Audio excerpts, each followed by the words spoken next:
A few years ago, I watched an interview with Elon Musk. He said something that sounded almost impossible. He claimed he could teach himself almost anything: rocket science, artificial intelligence, engineering. At first, I smiled.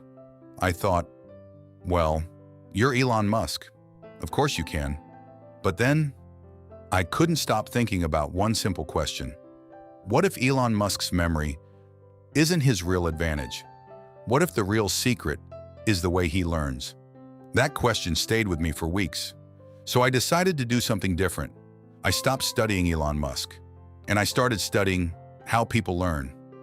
The strange thing was, the more interviews I watched, the less interested I became in Elon Musk himself. Instead, I became fascinated by the people who seemed able to master completely different fields: scientists, writers, inventors, chess players. The more I studied them, the more I noticed something unexpected. They weren't learning faster. They were learning differently. They didn't collect information. They organized it. They didn't chase more books. They built stronger foundations. That realization completely changed my experiment. I stopped asking, how many books should I read? And started asking, what does my brain actually need to remember this? What I discovered surprised me, because it had almost nothing to do with intelligence, and almost everything to do with psychology. I wanted to know something. Could an ordinary person learn the same way? So I tried it. Not for a day, not for a week, but for months. And slowly, something unexpected happened. So I made a decision. I wasn't going to admire Elon Musk anymore. I was going to test his method, not as a billionaire, not as a genius, just as an ordinary person. I picked up a book, not because I wanted to finish it, but because I wanted to remember it. At first, nothing changed. I still forgot names, concepts, entire chapters. For a moment, I thought the experiment had failed. Then I noticed something. Every time I forgot something, it wasn't because I hadn't read it carefully. It was because my brain had never connected it to anything. I had been collecting information, the way people collect random files on a computer. Everything was there. Nothing was organized. That's when I came across a simple idea Elon Musk once described. Knowledge isn't a pile of facts, it's a tree. Most people try to memorize the leaves. Interesting quotes, random statistics, brilliant ideas, but leaves only survive because they're connected to branches. And branches only survive because they're connected to the trunk. Suddenly, everything made sense. For years, I'd been trying to remember the leaves without ever growing the tree. That single realization changed the way I looked at learning forever. Because maybe memory isn't about storing more information. Maybe it's about building better connections. The first real change didn't happen while I was reading. It happened a few weeks later. I was having a conversation with a friend when an idea from a psychology book suddenly appeared in my mind. Not because I had tried to remember it, because it connected naturally to the conversation. A few days later, the same thing happened again. A lesson from history suddenly explained a business problem. Something I had learned about biology helped me understand habits. For the first time, books stopped feeling like separate islands. They started feeling like one connected world. That's when I understood why Elon Musk reads across so many different subjects. He isn't collecting information. He's building bridges, and every new bridge makes the next idea easier to understand. That's when I discovered something fascinating. My memory hadn't suddenly improved. My brain hadn't changed. The way I was feeding it had. Modern psychology suggests that your brain isn't designed to remember everything. It's designed to remember what matters. Every new idea your brain receives has to answer one silent question. Where do I put this? If there's no answer, the information slowly disappears. Not because you're forgetful, because your brain sees no reason to keep it. That's why so many people finish a book feeling inspired, only to forget most of it a week later. The information never became part of a larger picture. It remained an isolated fact. Elon Musk understood something most of us never learn. Knowledge isn't built from the outside in. It's built from the inside out. First, the trunk, then the branches.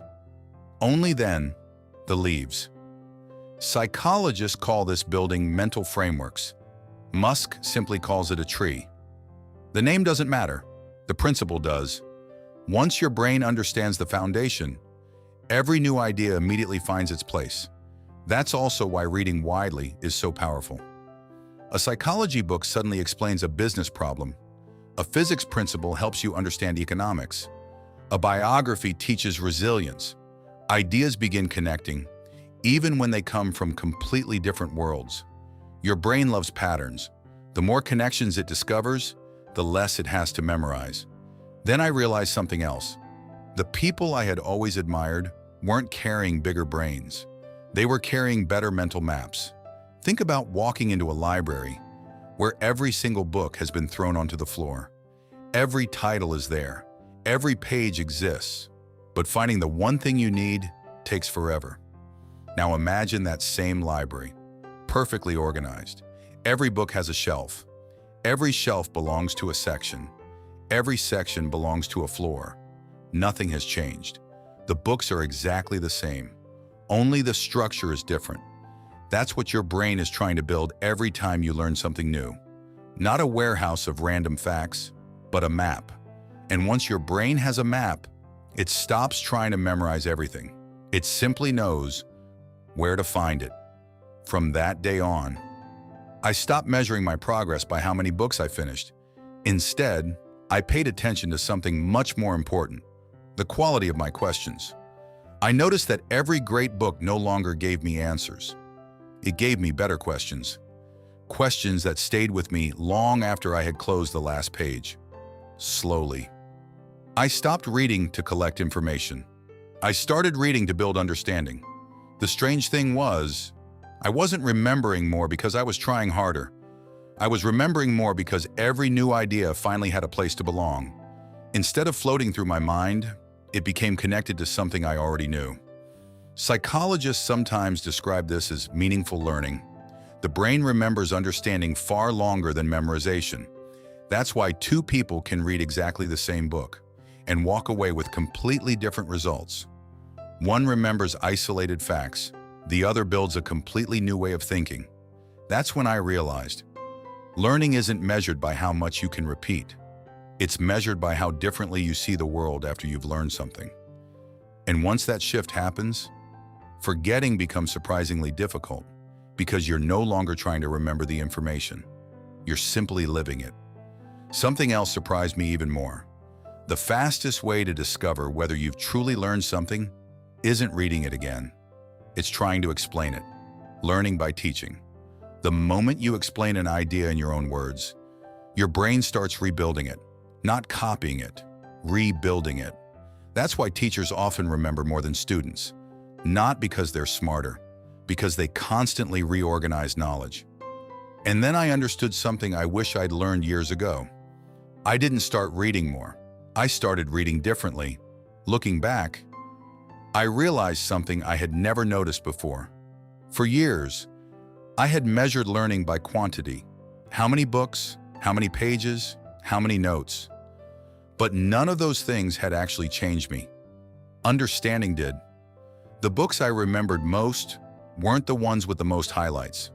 They were the ones that quietly changed the way I saw the world. The ones that made me ask better questions.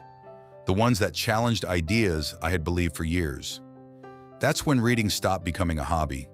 It became a conversation. Every new book was no longer giving me answers. It was helping me think more clearly. And maybe that's what real learning has always been. Not filling your mind, but transforming it. And from that moment on, books stopped becoming information and slowly started becoming part of who I was. The strange thing is, my life didn't change because I found better books. It changed because I finally learned how to read them. I stopped chasing information and started building understanding. One connection at a time, one idea at a time, one chapter at a time. Maybe Elon Musk was never the lesson. Maybe he was simply the reminder that extraordinary learning was never reserved for extraordinary people. It was always available, waiting to be discovered by anyone willing to learn differently.